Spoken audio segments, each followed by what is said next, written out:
Selamat bertemu kembali dengan kami di Jemaat Fisdak. Bagi saudara dan saudari yang saya kasih dalam Yesus Kristus yang sudah berbakti bersama-sama dengan kami pada saat ini. Kita akan kembali mempelajari firman Tuhan dan dikuatkan dengan apa yang Yesus sedang lakukan bagi kita di dalam kerajaan surga pada saat ini. Dan apa yang dapat juga kita lakukan bagi sesama kita pada saat ini. Baik, untuk memulaikan acara kita akan mendengarkan satu lagu pujian dan kemudian doa buka akan dibawakan oleh Tante atau Ibu Tine Pua yang akan berdoa dari Carolina. Silakan, Dek.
Satu lagu yang begitu indah yang telah dibawakan oleh TWA Trio yang telah membawakan kita untuk memiliki satu pengharapan bahwa kita akan diubahkan pada saat Yesus datang di kali yang kedua. Baik, Kita akan mengikuti doa buka yang akan dibawakan oleh Ibu atau Tante Tina. Silakan Tante. Kita berdoa. Tuhan, Bapa kami dalam surga, kami naikkan puji syukur, terima kasih kepadamu, karena kasih setiamu selalu bersama-sama dengan kami. Terima kasih Tuhan, saat ini Tuhan berikan waktu kami untuk sama-sama berkumpul melalui Zoom dan live streaming dari Gereja Fisdak, New Jersey. Kami percaya Tuhan telah siapkan hati kami, pikiran kami untuk mengikuti pembahasan sekolah Sabat yang nantinya akan diberikan oleh Pendeta Stephen Rantung. Tolong Tuhan, urapi Stephen Rantung supaya apa yang dia bagikan kepada kami semua akan berguna kepada kami semua, mengajak kami lebih dekat kepadamu. Tuhan, kami percaya Tuhan selalu bersama dengan kami. Kami mohon juga Tuhan berkati pendeta-pendeta senior yang dapat membantu lebih menjelaskan kepada kami apa yang kami dapat melalui pembahasan sekolah Sabat ini. Kami percaya Tuhan selalu akan bersama-sama dengan kami semua. Tuhan, Bapa kami dalam surga, banyak sekali masalah yang kami hadapi, banyak sekali persoalan-persoalan pribadi kami. Semuanya kami serahkan di dalam tangan Tuhan, supaya Tuhan dapat membantu kami untuk menyelesaikan semuanya. Terima kasih Tuhan, berkati acara ini dari mulai sampai akhir, supaya itu menjadi berkat kepada kami semua di sini.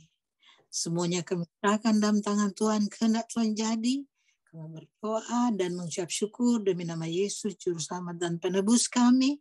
Amin. Amin. Baik, terima kasih banyak Tante Tina yang sudah berdoa bagi kita. Baik, saudara sekalian, seperti biasa saya akan membagikan pelajaran kita. Dan pada saat ini ya, kita sudah masuk ke hari yang kedua di bulan Februari. Ya, banyak yang katakan, wah ini tanggal yang cukup cukup baik ya, Februari 22 tahun 2022. Tapi kita lihat memang waktu seperti berjalan begitu cepat, tidak terasa kita sudah masuk di bulan yang kedua di tahun 2022 ini. Anyway, pada saat ini kita semakin lebih dekat satu hari dengan kedatangan Yesus ya.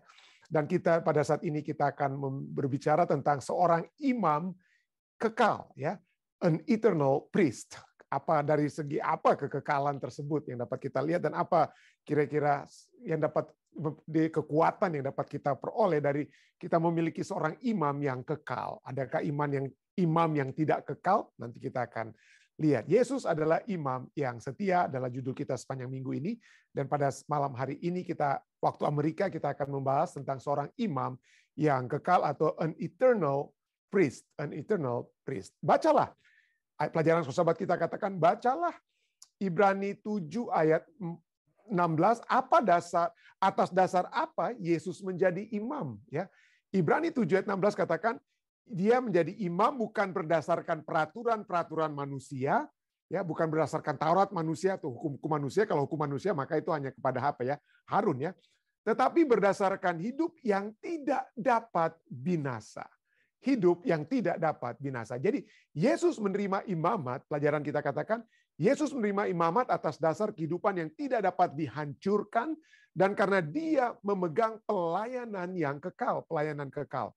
Implikasi dari fakta-fakta ini sangat mencengangkan. Ya, ini berarti bahwa pelayanan Yesus tidak akan pernah dilampaui atau dikalahkan. Ya, dikalahkan oleh manusia ataupun dan lain sebagainya. Tidak dapat dikalahkan atau ada yang melebihi dengan kata lain. Yesus menyelamatkan sepenuhnya. Yesus menyelamatkan secara lengkap selama-lamanya dengan sempurna. Dan kita akan lihat Ibrani 7:25 kita akan lihat ya.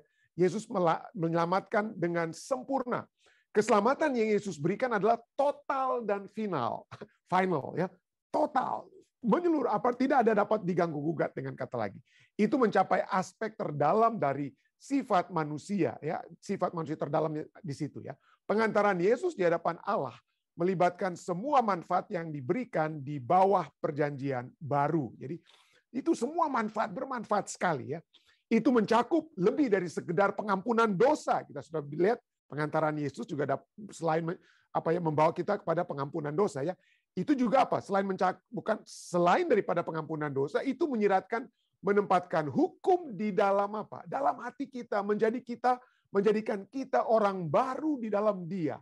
Menjadikan kita orang baru dalam Dia dan menuntun kepada penyebaran Injil ke dunia. Jadi bukan hanya sekedar dosa-dosa kita diampuni, tetapi kita memiliki satu kehidupan yang lebih selaras dengan Tuhan. Dan bukan itu saja. Kehidupan tersebut membawa kita untuk menyebarkan Injil ke seluruh dunia. Sebagai satu dengan Allah, sebagai oknum yang satu dengan Allah dan dengan manusia, Dia mewakili kita di hadapan Bapa. Sebagai pribadi yang mempersembahkan hidupnya sebagai korban, Yesus memiliki perkenanan yang tidak tergoyangkan di hadapan Allah. Bacalah Ibrani 7:22. Apa hubungan Yesus dengan perjanjian baru? Ibrani 7:22 katakan, demikian pula Yesus adalah jaminan dari suatu perjanjian yang lebih kuat. Jadi ada jaminan, ya, ada garansi, jaminan dari suatu perjanjian yang lebih kuat. Nah, waktu lalu saya ingat Bapak Simatupang pernah bertanya, ya, bagaimana dengan orang-orang di zaman sebelum Yesus datang, ya. Siapa yang kira-kira menjadi pengampun dosa bagi mereka yang sesungguhnya? Mungkin kalau tidak salah pertanyaan seperti itu, ya. Ayat ini Ibrani 7:22 menyatakan Yesus adalah jaminan. Jadi dia adalah apa, ya? Down payment, mungkin seperti jaminan down payment. Jadi orang-orang di zaman Abraham, dosa-dosa mereka itu dihapuskan oleh Yesus, dengan kata lain, walaupun mereka membawa melalui simbol domba-domba, tetapi domba-domba itu bagaikan apa? Down payment. Jadi mereka sama, pengampunan dosa mereka itu sama mereka miliki seperti kita di zaman ini setelah Yesus datang dan menyerahkan tubuhnya atau kehidupannya secara sepenuhnya, ya. Jadi orang-orang sebelum zaman Yesus, mereka juga mendapatkan pengampunan dosa melalui apa? Down payment, ya. Panjar, melalui jaminan atau panjar yang nantinya akan Yesus bayar penuh pada saat dia mati di kayu salib. Jadi dialah jaminan dari suatu perjanjian yang kuat. Yesus adalah jaminan dari perjanjian baru karena Allah bersumpah bahwa Yesus akan menjadi imam selamanya, pengantara selamanya. Ibrani 7:21. Sangat mudah untuk gagal memahami pentingnya sumpah Allah ini, ya. Allah sudah bersumpah, dia apa? Ingat waktu di dalam Kejadian pasal 15, saya sudah sering ulangi, ya. Pada saat dia memberikan perjanjiannya kepada Abraham, apa yang terjadi di Kejadian 15? Ada binatang-binatang yang dibelah, ya. Potongan-potongan binatang masih dalam berdarah. Lalu di Kejadian 15 katakan apa? Pada petang hari Allah berjalan di antara apa?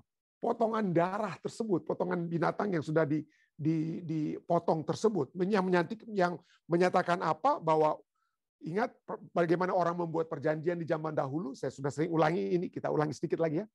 Bahwa biasanya bangsa raja yang kalah, dialah yang harusnya melewati potongan binatang.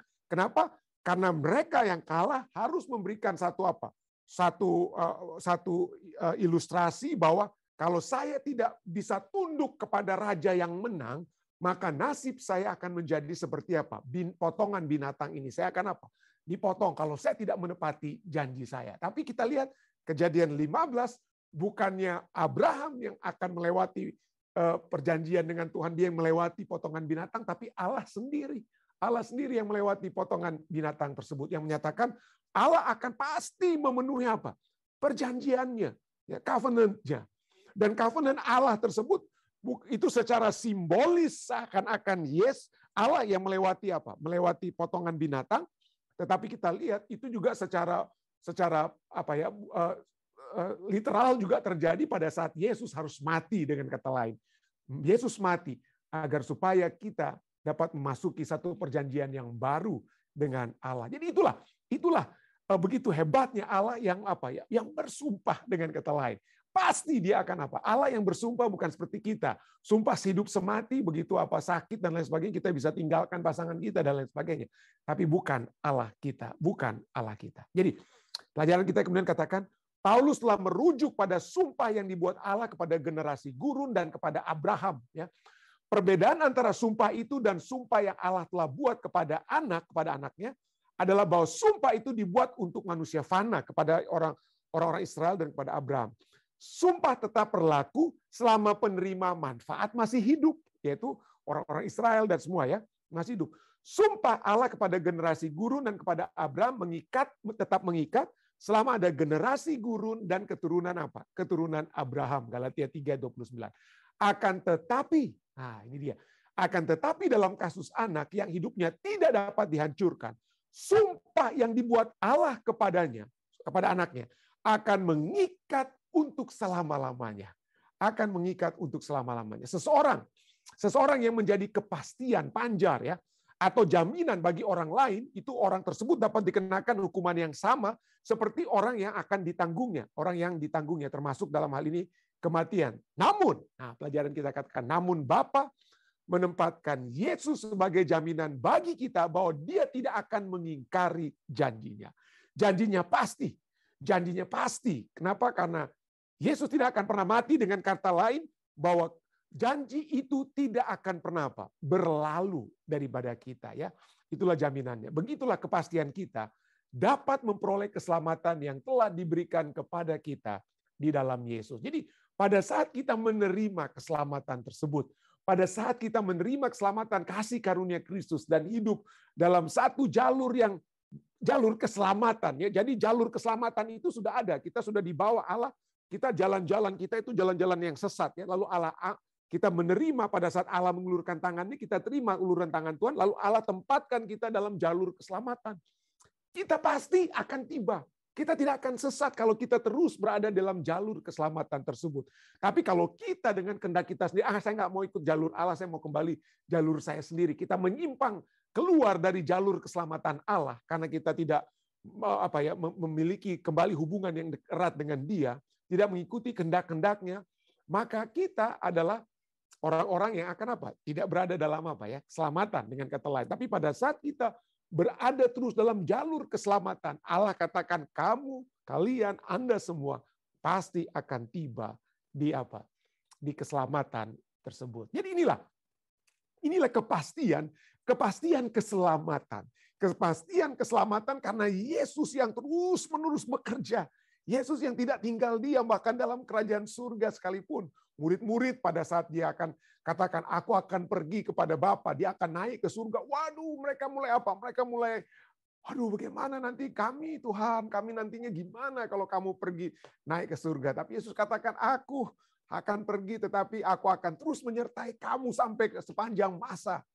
Aku akan terus menyertai kamu. Walaupun Yesus mereka lihat naik ke surga, tapi Roh Kudus ada bersama-sama dengan kita ya. Ada Roh Kudus. Dia tidak tinggalkan kita sendirian. Yohanes pasal 14 sampai 16 berbicara tentang bagaimana Roh Kudus ada bersama-sama dengan kita.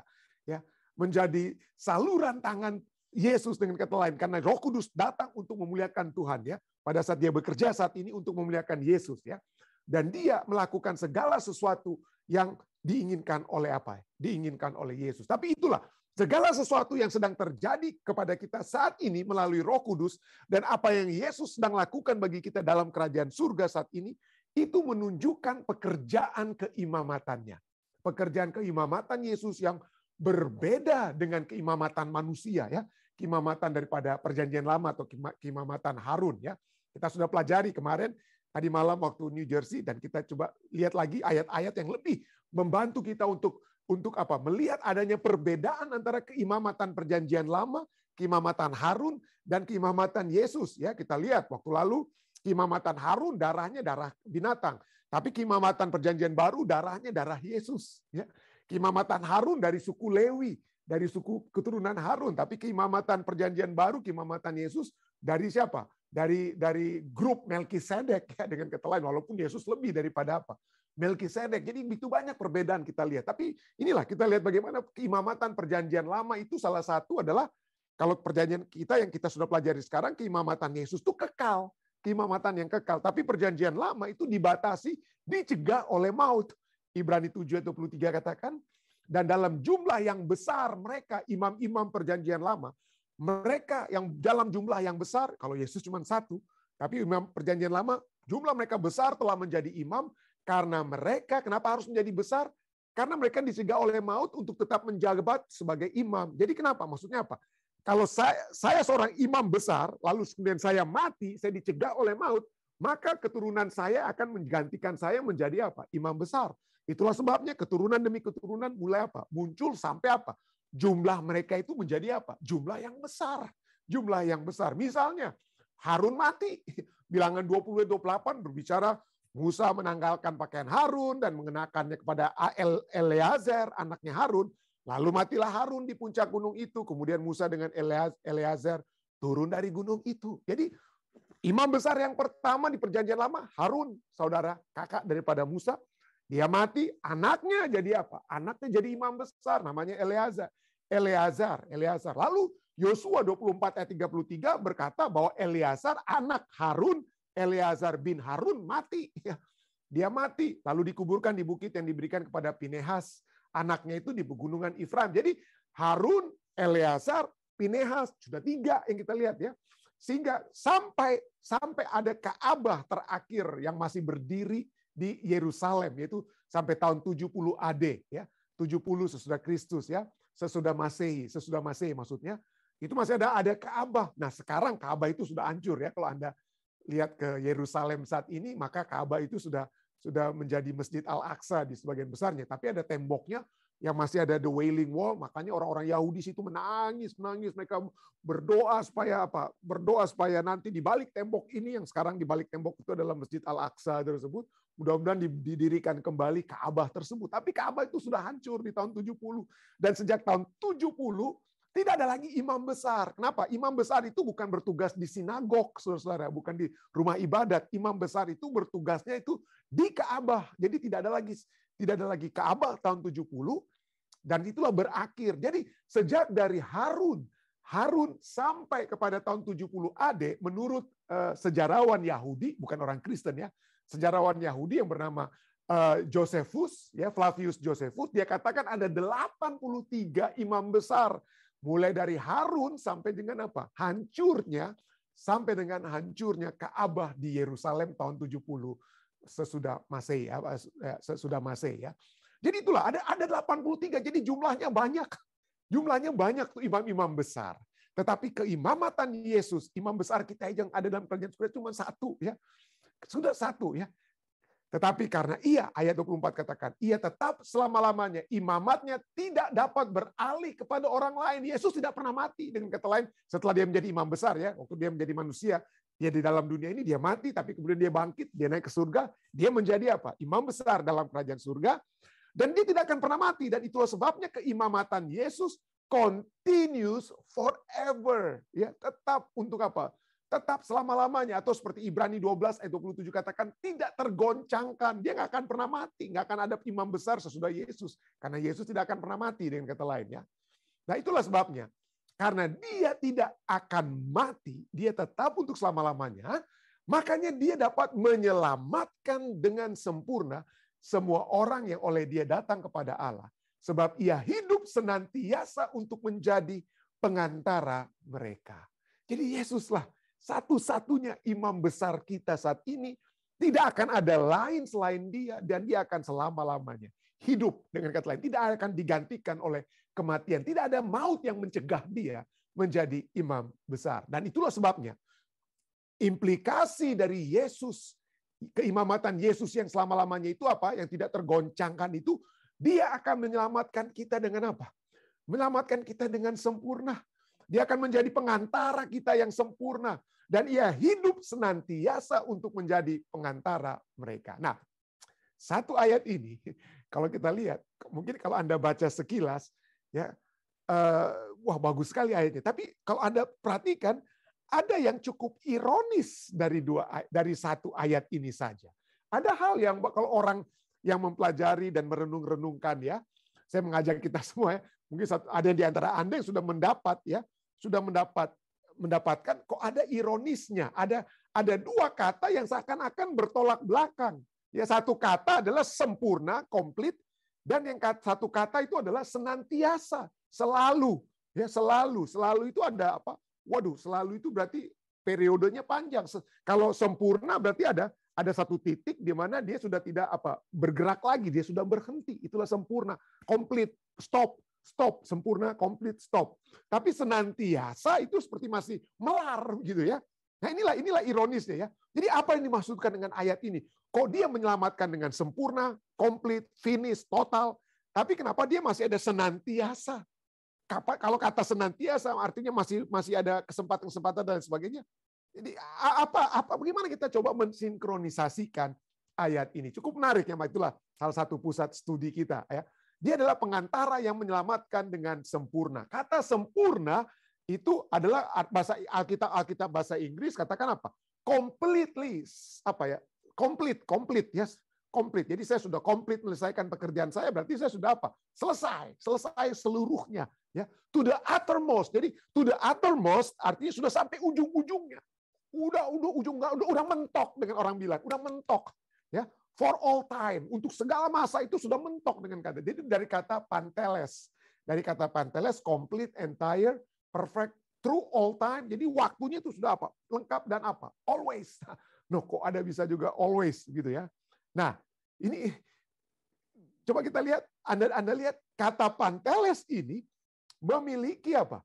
Yang kata sempurna itu kok di sini berbicara tentang complete, to the uttermost, ya, udah mentok, tapi kenapa masih ada kata selalu? Selalu itu masih apa ya? Selalu itu masih apa? Wah, masih ada apa? Kesempatan yang agak sedikit berbeda dengan apa? Komplit. Jadi bagaimana ini kata panteles ini bisa memiliki satu pemahaman itu? Nah, disinilah dari satu kata yang sempurna ini kita dapat melihat ada dua pemahaman ya. Sifat pengantaran Yesus itu ada dua. Yang pertama adalah sikap yang lengkap, komplit. Kenapa keselamatan itu lengkap, komplit? Agar kita dapat memiliki keyakinan ya bahwa dia akan menyelesaikan pekerjaannya di dalam kita. Bukan hanya di luar kita, tapi di luar dan dalam kita itu komplit ya. Kita selamat luar dan dalam dengan kata lain ya, lengkap ya.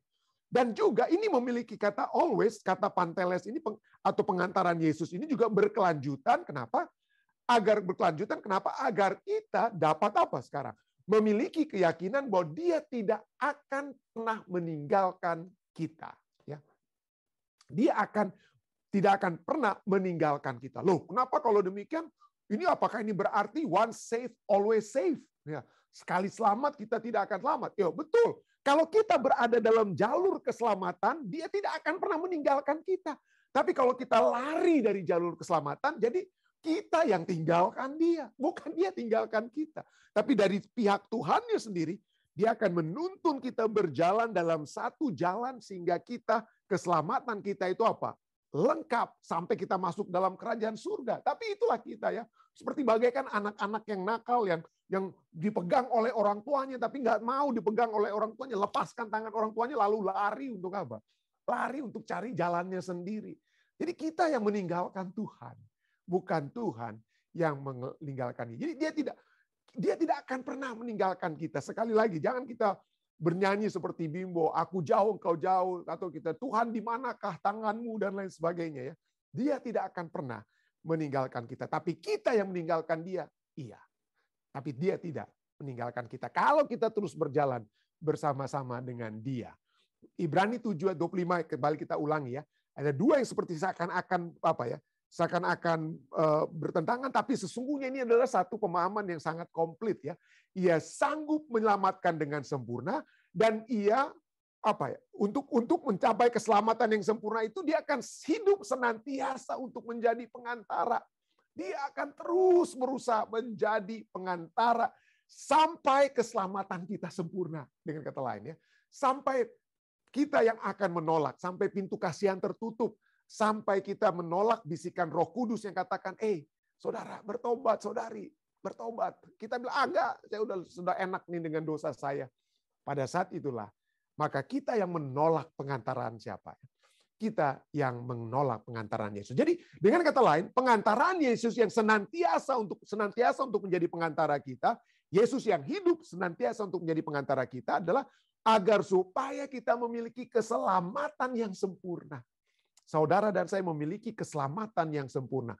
Ibrani 9:24, sebab Kristus bukan masuk ke dalam tempat kudus buatan tangan manusia yang hanya merupakan gambaran saja dari yang sebenarnya, tetapi ke dalam sorga sendiri untuk menghadap hadirat Allah guna kepentingan kita.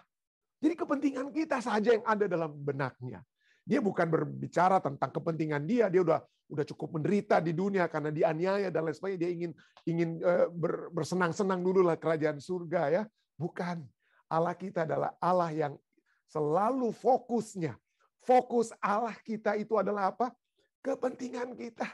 Bukan tentang dirinya. Kepentingan kita. Dia rela untuk menyerahkan anaknya yang tunggal supaya saudara dan saya apa?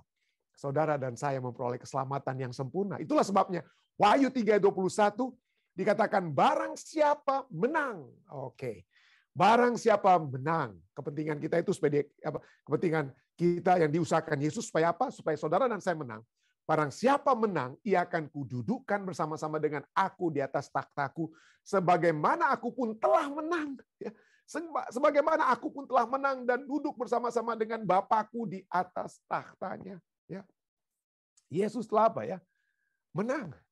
Yesus telah menang dan dia melakukan segala usaha supaya saudara dan saya menang. Oke, nah pertanyaannya, menang dalam hal apa? Ya.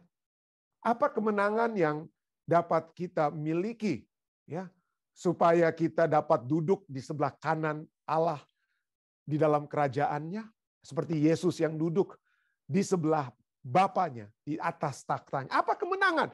Apa yang kemenangan yang dimaksudkan di sini? Saya menang untuk menjadi pimpinan ini. Bukan ya. Saya bukan menang karena saya lebih daripada orang lain dalam kesalehan saya. Saya bukan menang karena hal-hal yang saya capai. Ya. Dalam hal apa kita menangnya? Nah, mari kita lihat. Kemenangan yang Yesus miliki adalah kemenangan dari dosa. Dari pencobaan, dia telah dicobai dalam segala sisi, tapi dia tidak apa? Berdosa.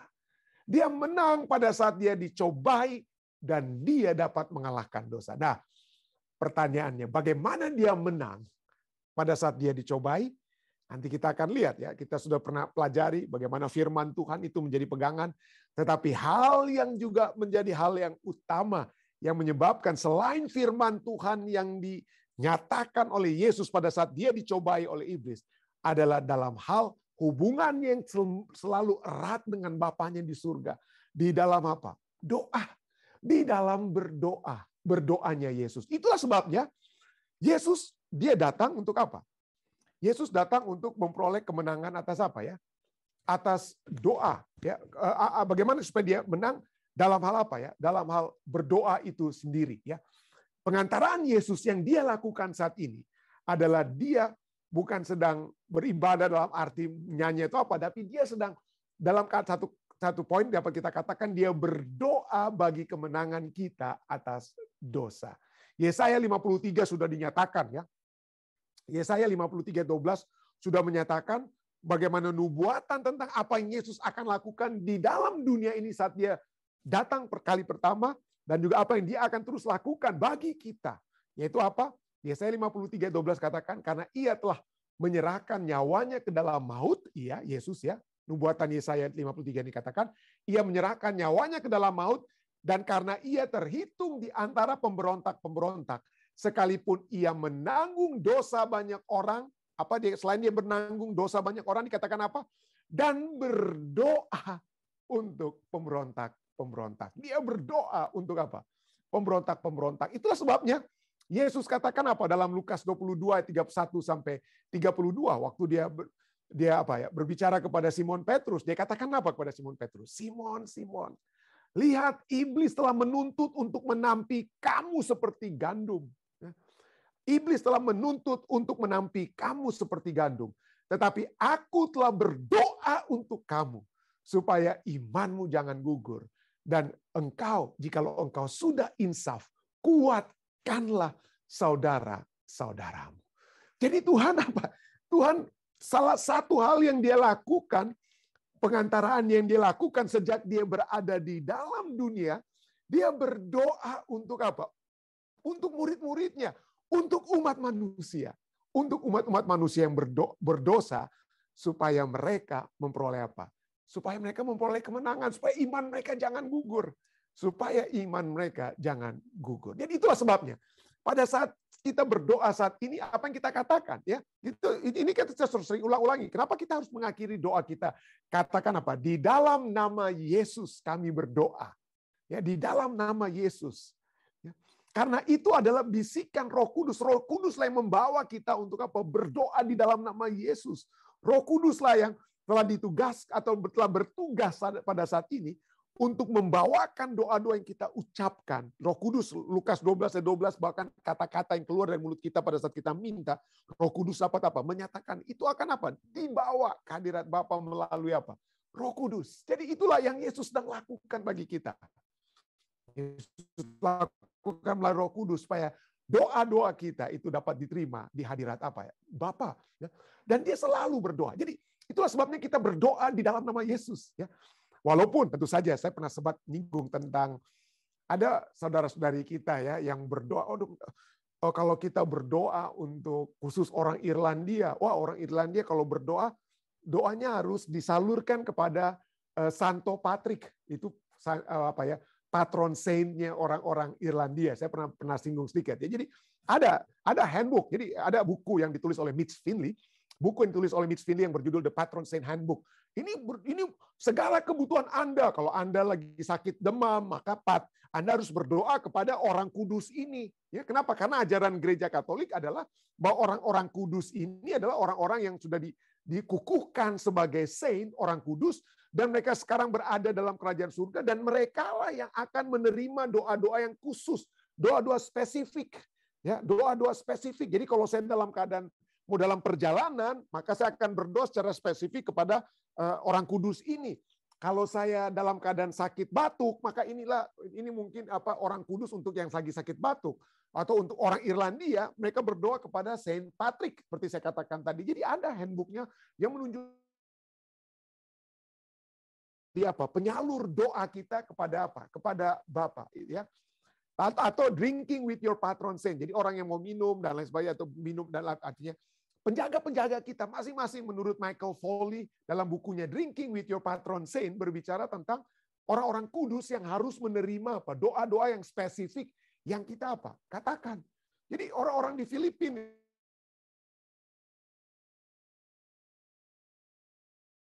memiliki orang-orang kudus yang secara spesifik yang ada dalam benak mereka, dan mereka akan berdoa untuk kebutuhan spesifik kepada orang-orang kudus tersebut. Tidak heran ya, memang inilah ya Roman Catholic profesor yang bernama Robert Dodd ya, dalam artikel yang berjudul Saint, the Church and the Prayer, dalam buku yang buku adanya The Way ya, halaman 41, dikatakan apa ya? Kita menganggap. Jadi gereja Katolik katanya apa? Kita menganggap orang-orang kudus itu sangat dekat dengan Tuhan dan memiliki pengaruh bagi orang lain dalam hubungan mereka dengan Tuhan. Jadi kalau saya seorang peminum, saya ingin supaya saya lepas daripada kebiasaan buruk saya minum minuman keras, maka saya ada patron saint untuk yang khusus yang yang akan memberikan pengaruh bagi Allah untuk saya supaya saya dapat dibantu ya. Jadi itu katanya ya. Jadi orang-orang kudus dikatakan oleh Profesor Robert Dodd ini bahwa orang-orang kudus itu mengasihi kita. Mereka peduli pada kita dan mereka bersyafaat untuk kita. They intercede for us. Mereka menjadi pengantara kita. Nah, tentunya kita sudah melihat bagaimana pelajaran kita menyatakan bahwa pengantara kita, imam besar kita itu hanya siapa? Hanya satu. Ya, bukan imam. Kita tidak percaya adanya orang-orang kudus. Ya, kita tentu saja Rasul Paulus berbicara tentang umat-umat Tuhan yang kudus di sini dan situ, tapi umat-umat Tuhan yang disebut umat-umat yang kudus tersebut, mereka mati dan mereka sekarang berada dalam kuburan. Ya, mereka belum berada dalam kerajaan surga. 1 Tesalonika 4 katakan nanti kalau Yesus datang kedua kali baru mereka dinaikkan dalam kerajaan surga. Mereka tidak berada dalam kerajaan surga. Mereka sedang tertidur di kuburan mereka. Ya, dan itulah kita dapat lihat bahwa karena tidak ada orang kudus di surga yang untuk apa? Yang menjadi pengantara kita, dan Alkitab hanya jelaskan bahwa hanya Yesus yang menjadi pengantara kita. Itulah sebabnya doa-doa kita akan dibawa oleh Roh Kudus ya kepada kepada Allah. Karena apa? Di dalam Ibrani 2:17-18 katakan apa? Ia menjadi imam besar yang menaruh belas kasihan dan yang setia kepada Allah untuk mendamaikan dosa seluruh bangsa. Sebab oleh karena ia sendiri telah menderita karena pencobaan, maka ia dapat menolong mereka yang dicobai. Ya. Saudara-saudari sekalian, tahukah Anda signifikansi daripada ayat ini?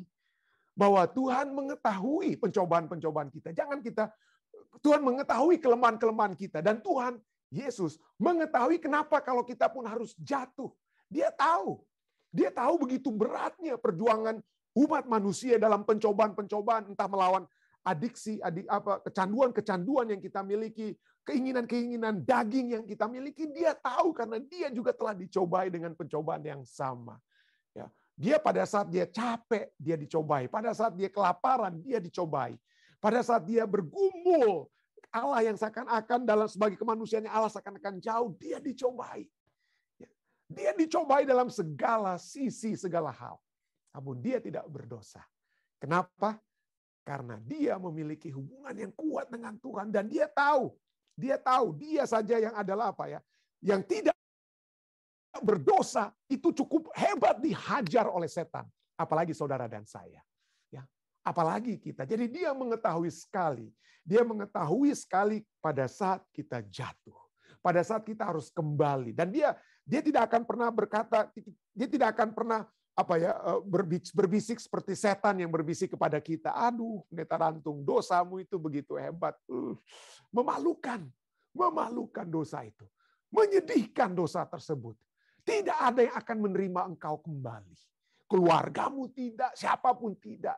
Tuhan tidak akan pernah menerimamu. Itulah mencegah kita untuk mengakui dosa-dosa kita. Mencegah kita untuk datang kepada Yesus karena bisikan-bisikan setan tersebut. Tetapi Yesus kita mengetahui. Ya, dia menderita karena pencobaan. Maka ia dapat menolong mereka yang dicobai. Pada saat ada suara-suara yang berkata bahwa saudara, saudari, dosamu itu begitu hebat. Tidak ada siapapun yang akan memaafkan engkau. Hiduplah terus dalam dosa. Udah. Orang-orang Nado bilang, abu kalau abu, bacolo bye-bye, silahkan. Nggak ada yang mau peduli. Hati-hati. Ya, itu bukan suara Tuhan. Suara Tuhan dia katakan, aku telah menderita karena pencobaan. Aku tahu pencobaan itu berat. Aku dapat menolong kamu. Akui dosamu. Akui dosamu. Bangkit kembali. Bangkit kembali. Pegang tanganku. Bangkit kembali dari lumpur dosa ini. Ibrani 4 ayat 15 katakan, sebab imam besar yang kita punya, bukanlah imam besar yang tidak dapat turut merasakan kelemahan-kelemahan kita. Kenapa kita harus ulang-ulangi? Tapi kalau kita menyadari dan kita mohon kekuatan, kita bergumul ya. Mungkin ada orang yang bisa dapat apa? Mungkin saya tahu ada pendengar di antara kita ya. Ada saya tidak sahabat saya, saudara saya istilahnya. Dia katakan, pendeta, suatu waktu saya dulu waktu itu saya berdoa, Tuhan satu hari, dalam satu malam saya berdoa, Tuhan saya tidak mau lagi merokok. Dan besoknya pendeta, betul. Hilang itu rokok tersebut, kata saudara saya tersebut ya. Ya itu dapat terjadi ya. Tapi mungkin ada yang tidak dapat langsung berubah mungkin. Tapi disitulah kita terus melihat ya. Kita terus harus tetap datang kepada Tuhan. Dia akan senantiasa. Ia hidup seperti pelajaran tadi katakan, ia hidup senantiasa untuk menjadi pengantara kita. Selagi pintu kasihan belum tertutup, saudara-saudara, tetap datang kepada Yesus. Jangan pernah berkata, udahlah pendeta, saya sudah kepalang basah pendeta, saya nggak akan bisa, Tuhan nggak akan terima saya lagi. Jangan pernah berkata seperti itu. Ia merasakan kelemahan-kelemahan kita semua. Sebaliknya sama dengan kita. Ia telah dicobai, namun ia tidak berbuat dosa. Saya dapat menyatakan, saudara, bahwa kita semua bergumul. Tapi saya juga dapat menyatakan pada saat kita dekat dengan Tuhan. Sama seperti Yesus yang dekat dengan firman Tuhan pada saat dia menjadi manusia dalam dunia ini. Maka firman Tuhan itu telah menjadi apa? Perisai bagi kita. Ya, firman Tuhan itu telah menjaga kita. Doa-doa yang kita panjatkan kepada satu dengan yang lain. Kalau saya berdoa untuk Anda bukan berarti saya menjadi pengantara untuk Anda ya. Atau pada saat Anda mendoakan saudara yang lain bukan berarti doa itu Anda menjadi pengantara. Bukan ya. Tapi kita saling mendoakan, saling menguatkan ya, satu dengan yang lain ya. Itulah pada saat itulah kita mendengarkan firman Tuhan. Kita mendoakan satu dengan yang lain. Disitulah kita semakin hari kehidupan kerohanian kita itu semakin apa? Meningkat. Sehingga apa? Pada akhirnya tawaran-tawaran setan untuk berdosa itu sudah tidak menarik lagi bagi kita. Pada saat kita sudah menikmati betapa indahnya satu hubungan dengan Tuhan. Damai yang sejati yang kita miliki. Kepuasan kehidupan walaupun di tengah tantangan kehidupan yang kita miliki. Tapi kebersamaan dengan Tuhan itu adalah satu kenikmatan. Maka kenikmatan dosa itu telah menjadi satu kekejian yang tidak ingin kita lakukan. Kiranya Yesus yang senantiasa menjadi pengantara kita akan terus menolong saudara dan saya melalui Roh Kudus untuk memberikan selalu kekuatan kepada kita untuk bertobat, untuk mengakui dosa-dosa kita, dan untuk hidup selalu menang di dalam menghadapi pencobaan-pencobaan yang kita alami dalam dunia ini. Saya bawa ini dalam nama Yesus. Amin. Baik, terima kasih saudara sekalian yang masih bersama-sama. Jika ada mungkin tambahan ataupun pertanyaan sehubungan dengan pelajaran kita, saat ini silakan. Ada mungkin dari pendeta-pendeta kita, dari Papi, Mami. Saya lihat Arda juga sudah siap untuk bertanya ini. Arda. Iya, Silakan. Papi, Mami dulu. Sudah. Sudah. Oke. Let's go. Thank you. Puji Tuhan. Silakan Arda. Oke, Pak Pendeta. Saya ada pertanyaan tentang yang tadi Pak Pendeta singgung di berdoa kepada orang kudus. Tapi saya ini bukan bukan kepada orang kudus, tapi bagaimana dengan berdoa di tempat yang kudus. Jadi saya dulu sering dititipin doa, Pak Pendeta. Ditaruh di kertas, disuruh masukin di Wailing Wall itu. Oh ya. Iya, saya dulu sering dititipin dan 2 kali Pak Pendeta doanya teman saya yang titip doa ini terjawab. Dan doanya itu bukan doa kacang-kacang gitu ya. Doanya itu satu, dia minta kalau bisa dia pindah ke embassy Thailand. Dia waktu itu kerja untuk embassy duta besar gitu. Pindah bulan depannya. Habis itu yang satunya minta saya lupa. Pokoknya minta tempat gitu. Tapi kan itu bukan secara kebetulan kan, karena kalau misalnya kita lihat kerja di embassy itu bisa aja dipindahkan ke Amerika atau ke Afrika gitu. Tapi dia minta spesifik pindah ke Thailand, pindah dia ke Thailand. Jadi saya, gimana ya Pak Pendeta, saya lihat banyak, kalau Pak Pendeta lihat juga kan di Wailing Wall itu banyak banget kertas itu dimasukin sama orang gitu kan, berdoa di situ. Saya juga salah satu orang yang di situ, karena saya, katanya di situ tuh telinga Tuhan. Terus ada juga yang berdoa di tempat orang kudus seperti di Hebron, berdoa di makamnya Abraham, berdoa di makamnya Rachel. Katanya dengan walaupun itu kepercayaannya orang Yahudi, tapi kebanyakan orang Kristen juga ikut di situ karena mereka percaya kalau berdoa di tempat orang kudus katanya doanya lebih ekspres gitu, Pak Pendeta. Itu gimana? Terima kasih banyak Saudari Arda. Wah, pertanyaan yang sangat baik sekali ya. Jadi seringkali kita mungkin ya, karena kita merasa lebih khusus kalau kita berdoa di gereja misalnya ya, kita berdoa lebih khusus lagi kalau kita berdoanya di mimbar mungkin begitu ya. Itu tempat yang maha kudus mungkin kita pikir seperti begitu di gereja ya. Tapi kalau kita lihat di dalam pelajaran kita, pengantaraan Yesus itu tidak ada limitnya ya.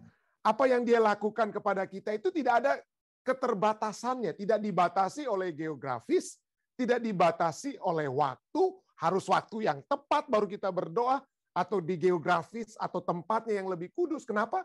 Karena Allah kita, Tuhan kita itu adalah Tuhan yang maha tahu, ya, maha kuasa, maha tahu, ya. Kuasanya itu tidak bisa dibatasi oleh tembok ataupun satu tempat, ya. Tidak bisa, kemahatauan, kemahakuasaan Tuhan. Jadi disinilah kita melihat bahwa seringkali mungkin kita sebagai manusia, mungkin kita ya pikir supaya mungkin saya dapat mengerti kalau itu adalah untuk kekusyukan, supaya kita lebih fokus. Makanya bagi saya ya, kenapa kita harus tutup mata pada saat kita berdoa, supaya kita lebih fokus, supaya kita lebih kusyuk gitu ya. Kusyuk betul ya bahasa Indonesianya. Kita lebih menghormati gitu. Makanya kita tutup mata, lipat tangan dan lain sebagainya. Jadi oke saja, itu tidak. Jadi poinnya adalah bagaimana sikap kita pada saat kita berdoa itu lebih menentukan daripada tempat atau waktu. Karena yang Tuhan lihat itu kan hati. Tuhan selalu ingin melihat hati kita. Tuhan tidak melihat, saya akan dengar doanya kalau Saudari Arda berdoanya di Wailing Wall. Saudari Arda tadi berbicara tentang the Wailing Wall di Yerusalem ya, yang memisahkan antara orang-orang Yahudi yang suka berdoa dan di balik daripada tembok yang masih berdiri sedikit itu adalah apa? Ka'bah Al-Aqsa ya di Yerusalem. Nah, itulah tempatnya karena manusia. Nah, bagi saya it's okay. It's okay kalau memang itu membawa kita lebih kusyuk. Well, Tuhan tidak apa? Tuhan tidak dibatasi, tetapi poinnya Tuhan lebih melihat hati kita daripada di mana kita berdoanya, kapan kita berdoanya dan lain sebagainya. Tapi Tuhan melihat hati kita, apa yang kita bawakan, pengakuan dosa kita. Dengan hati, saya bisa saja tidak tulus, saya berdoa di Wailing Wall, tapi kalau hati saya tidak tulus, Tuhan nggak mau dengar ya, mungkin dengan kata lain. Jadi poinnya adalah Tuhan melihat hati dan kemahatauan Tuhan tidak dibatasi oleh tempat dan lain sebagainya. Nah, tentu saja salah satu yang dapat kita lihat, kenapa doanya dijawab? Tentu saja Tuhan bisa menjawab. Tuhan mengetahui yang terbaik yang dapat terjadi. Kalau sahabat saudari Arda dapat diberikan apa yang dia minta, puji Tuhan. Kalau ada di antara kita yang minta untuk disembuhkan dari penyakit dan Tuhan jawab, puji Tuhan, kita semuanya untuk kemuliaan Tuhan tentunya ya. Tuhan dapat lakukan tersebut. Tetapi kita lihat bahwa pelajaran kita dan semua yang Tuhan ingin terjadi bukan hanya keberadaan kita yang sementara di dalam dunia ini. Entah kita bekerjanya di Thailand, tetapi bagaimana keselamatan kita yang kekal, itulah yang menjadi tujuan utama. Jadi bagi saya pribadi ya, tentu saja kita dapat meminta. Kita dapat minta apa saja di dalam apa yang sesuai dengan kehendak Tuhan, apapun itu, pekerjaan dan lain sebagainya. Tetapi marilah kita melihat bahwa the ultimate goal dari setiap permohonan kita, goal utama dari setiap permohonan kita adalah keselamatan kita. Bahwa kita akan bersama-sama dengan Tuhan untuk selama-lamanya. Untuk selama-lamanya. Nah, mungkin Anda pikir, wah ini satu konsep ya kecil, apa maksudnya selama-lamanya. Kita nggak ngerti itu konsep selama-lamanya. Kita seringkali ingin melihat apa yang dapat saya peroleh sekarang. Apa yang saya dapat peroleh sekarang. Nah, kita tidak melihat konsep selama-lamanya itu sebagai sesuatu hal yang signifikan. Nah, saya suka memberikan ilustrasi. Bahwa apa yang kita minta saat ini, entah itu kesembuhan, entah itu jawaban doa untuk bertugas di Thailand, di embassy, dan lain sebagainya, taruhlah itu adalah kesempatan yang Tuhan berikan, harga yang Tuhan telah berikan untuk umur kehidupan kita di dalam dunia ini. Taruhlah berapa? 70 tahun ya. 70 tahun, kurang lebih 70, 80 tahun. Atau 90 tahun lah. Ya, 90 tahun. Ya. 90 tahun usia kita. Apa artinya 90 tahun itu dengan segala kesenangan, dengan segala sukacita, dengan segala penderitaan yang 90 tahun itu dibandingkan dengan selama-lamanya? Oke, mungkin kita pikir, oke lah, apa itu artinya pendeta? Selama-lamanya dan 90 tahun. Oke, bandingkan Anda punya uang 10 triliun. 10 triliun rupiah atau 10 triliun dolar misalnya. 10 triliun dolar. Banyak ya, 10 triliun. Ya, nggak kebayang kita semua, 10 triliun. Apa harga daripada 90 perak, 90 sen dibandingkan dengan 10 triliun dolar atau rupiah? Apakah Anda rela untuk apa? Apa arti, dengan kata lain, apa arti 90 perak, 90 sen dibandingkan dengan 10 triliun dolar? Nggak ada artinya kan? Jadi itulah sebabnya. Jadi kalau saat ini Anda memiliki, taruhlah sudahlah 10 triliun dolar, Anda memiliki 1 miliar dolar saja. 1 miliar dolar Anda pegang saat ini. 1 miliar dolar atau rupiah. 1 miliar rupiah. Kalau Anda juga pada tangan yang di sebelah Anda memiliki apa? Memiliki 100 perak atau 90 perak, 90 sen. Apakah Anda rela untuk apa? Berpegang kepada yang 90 ini? Enggak ya. Saya percaya yang 90 ini nggak ada artinya dibandingkan dengan 1 miliar yang ada di tangan kanan kita. Jadi itu poinnya. Mari kita fokus bukan ke 90 perak atau 90 sen kehidupan sementara dalam dunia ini. Mari kita berdoa, jangan berpikir yang small thinking. Think big. Think big about kehidupan kekekalan. Dan Tuhan sudah memberikan jaminan kehidupan kekal. Kehidupan kekal bagi kita. Kalau kita terus mendapatkan kekuatan saat ini bergantung kepadanya, maka kita akan memiliki 1 miliar tersebut. Dan pada saat kita memegang 1 miliar, maka 90 sen, 90 perak itu nggak ada artinya. Anda bisa buang-buang saja itu 90 perak tersebut. Itulah sebabnya pada saat kita berdoa, tentu saja kita bisa berdoa untuk minta kepada Tuhan, Tuhan berikanlah 90 perak. Saya lagi butuh nih 90 perak saat ini. Ya. untuk kehidupan saya saat ini. Tetapi marilah kita berdoa lebih daripada 90 perak. Kita berdoa untuk kehidupan kekal. Untuk yang 1 miliar tersebut. Ya, untuk dapat kita peroleh. Dan Tuhan, pelajaran kita katakan memberikan jaminan. Ya, kehidupan kita dalam kerajaan surga itu lebih indah daripada bekerja di kedutaan besar di Thailand mungkin ya, seperti begitu. Ya, tubuh yang diubahkan itu di dalam kerajaan surga, kita bisa terbang dari satu benua ke benua yang lain, dengan kata lain ya. Bukan benua lagi, satu bumi ke bumi yang lain, itu jauh lebih indah daripada tubuh yang sedang apa? Terkekang pada saat ini di dalam dunia saat ini. Jadi marilah think heaven. Kalau kita memikirkan surga, ada pepatah katakan, kalau kita memikirkan surga, maka kita akan mendapatkan surga dan ketenangan dalam dunia kita. Tapi kalau kita hanya memikirkan dunia, apa yang dapat kita peroleh di dalam dunia, maka surga kita nggak dapat, dunia pun kita juga amburadul kehidupan kita dalam dunia ini. So think heaven. Pada saat kita memikirkan surga, memikirkan Yesus yang sedang berusaha supaya kita masuk dalam kerajaan surga, maka Anda akan mendapatkan kerajaan surga. Dan pada saat yang bersamaan, saat kita menantikan kerajaan tersebut, kita memiliki kedamaian di dalam dunia ini. Mudah-mudahan dapat menjawab pertanyaan saudari Arda ya. Terima kasih Arda. Ada lagi mungkin mau tambahkan jawaban tersebut, Om Rain mungkin? Untuk Arda. Sudah sangat jelas, Pendeta. Terima kasih banyak. Terima kasih, puji Tuhan. Ada lagi saudari lainnya? Jika ya Bapak Simatupang, silakan Pak.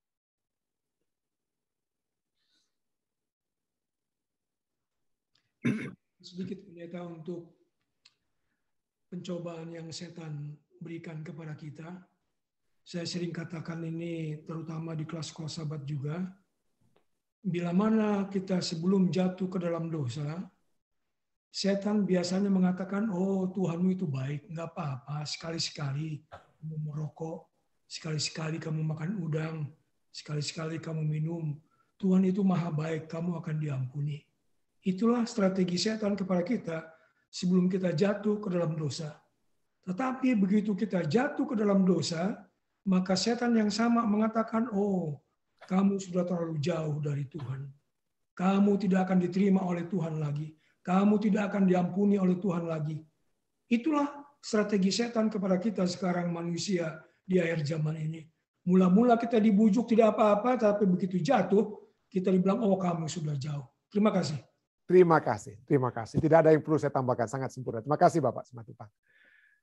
Baik, ada lagi saudari lainnya? Jika tidak ada, silakan Dek, mungkin dari live stream. Oh, tidak ada tambahan, Pendeta, dari live stream. Oke, baik saudara, terima kasih sekali lagi atas Arda dan semua yang sudah, Bapak Simatupang dan semua yang sudah partisipasi. Baik, kita akan masuk ke bagian kedua di acara ibadah kita akan mendoakan. Ya, bukan saya menjadi pengantara, tapi kita bersaling mendoakan. Ya, kita saling menguatkan satu dengan yang lain, dan itulah menjadi kekuatan kita semua. Ya, kita bawakan semuanya kepada Tuhan. Ada yang mungkin dapat saya doakan pada saat ini untuk kita bawakan kepada Tuhan, untuk dapat kita doakan bersama pada saat ini, silakan. Ada kira-kira dari Zoom?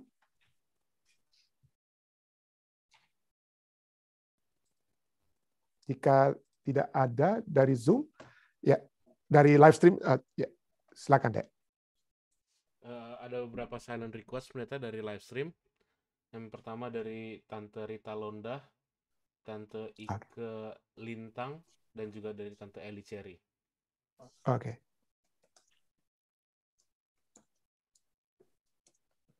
Dan juga ada dari YouTube Pendeta, dari keluarga Khairupan Megawe, katanya tolong doakan agar mereka tetap setia sekeluarga. Oh, dari YouTube? Iya, ya. Oh, oke. Ya, terima kasih. Ada lagi? Jika tidak ada, mari kita bersatu dalam doa. Bapa yang berlokasi dalam takhta kerajaan surga, pada malam hari waktu Amerika, pagi hari waktu Indonesia, kami bersyukur Tuhan. Kami kembali dapat datang berkumpul untuk mendengarkan firman-Mu. Pekabaran yang telah kami pelajari bersama dari pelajaran sekolah sahabat dan apa yang dinyatakan oleh firman-Mu yang menyatakan bagaimana Yesus yang melengkapkan keselamatan kami dan senantiasa menjadi pengantara kami. Tuhan, kami bersyukur. Karena kami memiliki Engkau yang mengetahui kelemahan-kelemahan kami, mengetahui bagaimana setan dengan kelihayannya telah berhasil banyak kali menjatuhkan kami. Dan bahkan membawa kami untuk tidak datang kepadamu. Tetapi pada saat ini Tuhan, kami semua yang berkumpul pada saat ini, kami telah berkumpul karena kami mendengarkan suara-Mu Tuhan. Kami mendengar, kami bermohon kiranya suara-Mu itu terus-menerus menjadi kekuatan yang pasti dalam kehidupan kami. Firman-Mu itu akan selalu menjaga sehingga seperti Yesus yang dicobai di padang gurun, kami pun dapat berkata, ada tertulis. Bukan itu yang harus menjadi hal yang kami untuk lakukan. Kami hanya ingin melakukan kehendak-Mu saja Tuhan, berdasarkan firman-Mu. Dan biarlah kami selalu membawakan pergumulan-pergumulan kami itu di dalam doa seperti yang kami lakukan pada saat ini. Kami bergumul Tuhan dengan dosa-dosa kami. Kami bergumul dengan kecanduan-kecanduan. Kami bergumul dengan tawaran-tawaran yang setan. Kami bergumul dengan kesombongan-kesombongan diri yang ada dalam kehidupan kami. Kami bergumul dengan hal-hal yang telah tanpa kami bahkan sadari telah membawa kami untuk lebih jauh dari Engkau dan jauh dari sesama. Bantulah kami Tuhan. Bantulah kami. Ampunilah kami pertama-tama Tuhan. Ampunilah kami. Dan biarlah masing-masing kami pada saat ini, biarlah masing-masing kita mungkin membawakan dalam 1-2 detik ini dosa-dosa yang masih menjadi ganjalan. Ya, ganjalan dalam satu hubungan kita dengan Tuhan. Biarlah kita mengakuinya saat ini. Yang telah menjadi dosa-dosa kesayangan kita. Entah itu kesombongan hati dan kecanduan ataupun hal-hal lainnya. Mari kita ucapkan saat ini. Dan kita bawakan itu ke hadirat Tuhan. Dan kita percaya Tuhan mendengar. Tuhan mengampuni kita. Dan Tuhan akan memberikan kekuatan kepada kita semua. Untuk mengatasi dosa-dosa tersebut. Terima kasih Tuhan. Kami percaya. Kami percaya Engkau telah mendengarkan semua pernyataan-pernyataan yang telah kami ungkapkan tentang dosa-dosa kami tersebut. Ampunilah kami, kuatkanlah kami. Berikanlah selalu kemenangan. Kami sudah merasakan kemenangan itu Tuhan. Pada saat kami menang, kami memiliki kehidupan yang damai. Kami memiliki kehidupan yang tenang bersama-sama dengan Engkau. Kami rindu Tuhan untuk terus berjalan. Dan jangan biarkan kekecewaan kehidupan. Jangan biarkan masalah-masalah psikologis yang datang menghantam kami, menjauhkan kami dari ketenangan tersebut. Biarlah kami selalu berserah dan kami selalu memiliki satu keyakinan. Engkau senantiasa rindu untuk terus menjadi pengantara bagi kami semua. Terima kasih Tuhan. Biarlah kami memperoleh keselamatan yang komplit tersebut Tuhan. Pada saat kami selalu dekat dengan Engkau.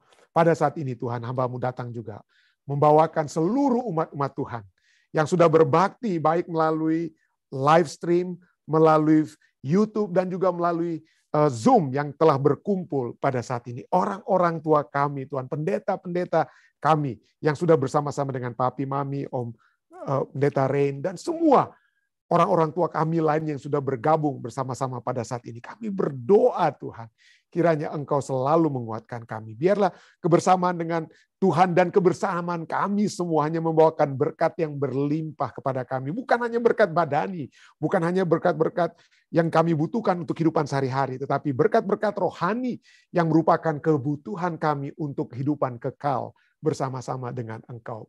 Pimpinlah kami semua Tuhan.